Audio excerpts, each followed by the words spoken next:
దివ్య ప్రసాద ధ్యానము 25వ రోజు.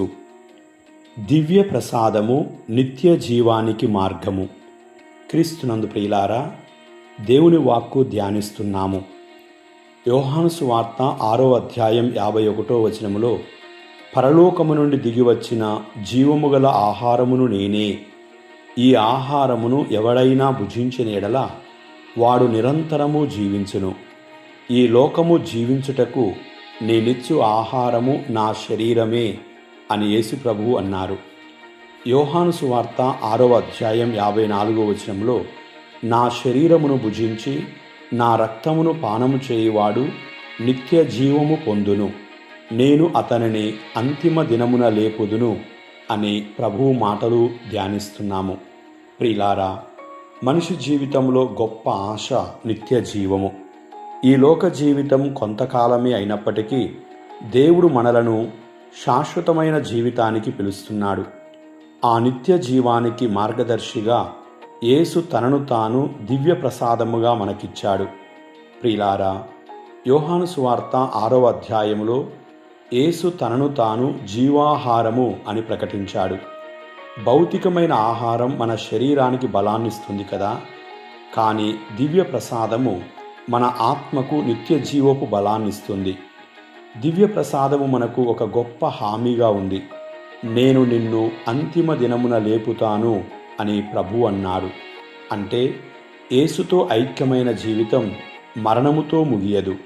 క్రీస్తులో జీవించిన వారికి పునరుత్థాన ఆశ ఉంటుంది. ప్రియులారా, దివ్య ప్రసాదాన్ని స్వీకరించే ప్రతి ఒక్కరూ నిత్య జీవానికి సిద్ధపడాలి. మన జీవితం దేవుని ప్రేమతో ఉండాలి, పాపానికి దూరంగా ఉండాలి, ఇతరులకు ప్రేమను పంచాలి, పరలోకాన్ని లక్ష్యంగా పెట్టుకొని జీవించాలి. ప్రియులారా, లోకంలోని వస్తువులు మనకు తాత్కాలిక ఆనందాన్నిస్తాయి, కానీ యేసు మాత్రమే మన ఆత్మకు శాశ్వతమైన ఆనందాన్నిస్తాడు. దివ్య ప్రసాదము మనకు చెబుతున్న గొప్ప సందేశం, ఈ లోక ప్రయాణంలో నేను నీతో ఉన్నాను, చివరికి నిన్ను నా దగ్గరకు తీసుకుని వస్తాను. అందుకే ప్రతిసారి దివ్య ప్రసాదము స్వీకరించినప్పుడు పరలోక యాత్రకు ఒక ఆత్మీయ సిద్ధతగా మనం భావించాలి. ప్రియులారా, దివ్య ప్రసాదము నిత్య జీవానికి మార్గముగా ఉన్నది. దివ్య ప్రసాదము యేసుప్రభు మనకు ప్రసాదించిన నిత్య జీవపు గొప్ప వరము.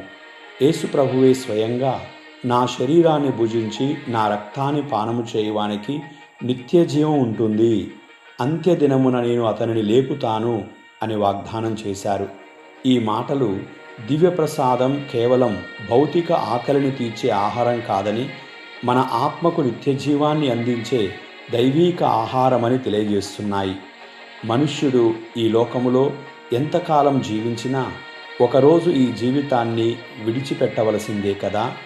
కానీ క్రీస్తుతో ఐక్యంగా జీవించే వారికి మరణం అంతం కాదు, నిత్య జీవానికి ప్రవేశ ద్వారంగా ఉంటుంది.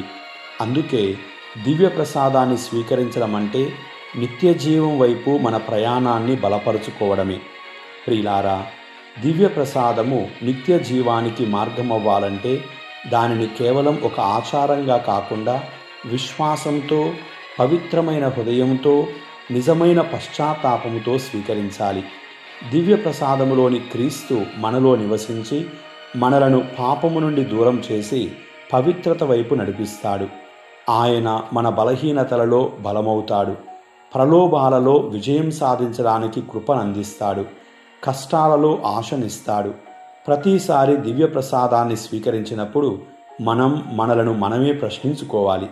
నేను క్రీస్తుతో నిత్య జీవానికి నడుస్తున్నానా? నా జీవితం ఆయన బోధలకు అనుగుణంగా ఉందా? దివ్య ప్రసాదం, ప్రియులారా, మనలో క్రీస్తు జీవాన్ని పెంపొందించి ప్రేమ, క్షమ, సేవ, పవిత్రత, సత్యము వంటి సుగుణాలలో ఎదగడానికి సహాయపడుతుంది. ప్రియులారా, ఈ లోకములోని సంపదలు, పదవులు, గౌరవాలు మనకు నిత్య జీవాన్ని ఇవ్వలేవు. కానీ యేసు ప్రభువు మనకిచ్చే జీవాహారం మనలను నిత్య జీవం వైపు నడిపిస్తుంది. కాబట్టి ప్రతి దివ్యబలి పూజలో విశ్వాసంతో పాల్గొని యేసును ప్రేమతో స్వీకరించి ఆయనతో ఐక్యంగా జీవించుదాం. మన హృదయం ప్రతిదినం ఇలా ప్రార్థించగలగాలి. ఓ యేసయ్యా, ఈ లోక జీవితంలో నన్ను నీతో నడిపించండి. నిత్య జీవములో నీతో నన్ను ఏకం చేయండి. ప్రియులారా, దివ్య ప్రసాదంలోని యేసును మన జీవితానికి కేంద్రంగా చేసుకున్నప్పుడు మన ప్రయాణం కేవలం భౌతిక జీవితపు గమ్యం వైపుకు కాకుండా పరలోకపు నిత్య జీవం వైపుకు మన ప్రయాణం సాగుతుంది. కథోలిక శ్రీసభ అధికారిక బోధనలో దివ్య ప్రసాదము భవిష్యత్తు మహిమకు ముందస్తు రుచి అని బోధిస్తుంది. ఇది మనకు పరలోక జీవితంపై ఆశను కలిగిస్తుంది. ప్రియులారా, దివ్య ప్రసాదము క్రీస్తుతో నిత్య జీవంలో భాగస్వామ్యం పొందే హామీగా నిలుస్తుంది. శ్రీసభ చరిత్రలో పునీత టార్సియస్ గారు తన ప్రాణాన్ని దివ్య ప్రసాదం కోసం త్యాగం చేసిన పునీతునిగా ధ్యానిస్తుంది. 3వ శతాబ్దంలో జీవించిన ఒక బాల సాధువు పునీత టార్సియస్ గారు. దివ్య ప్రసాదముపై అతనికి గొప్ప గౌరవం ఉన్నది. హింసల కాలంలో ఖైదీలుగా ఉన్న క్రైస్తవులకు దివ్య ప్రసాదాన్ని మోసుకొని వెళ్తున్నప్పుడు కొందరు అతనిని అడ్డుకున్నారు. కానీ అతను దివ్య ప్రసాదాన్ని రక్షించడానికి చివరికి తన ప్రాణాన్ని అర్పించాడు. ప్రియులారా, అతని జీవితం మనకేం నేర్పుతుంది? దివ్య ప్రసాదం కేవలం ఒక ఆచారం కాదు, అది క్రీస్తు జీవితం. దానిని ప్రేమించిన వారు నిత్య జీవ ఆశతో జీవిస్తారు.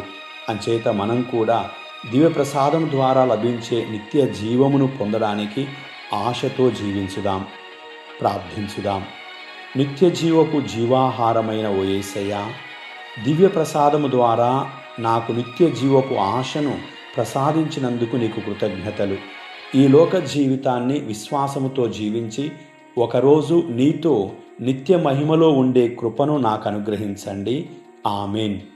దివ్య ప్రసాద యేసయ్యా, నన్ను నిత్య జీవ మార్గములో నడిపించండి.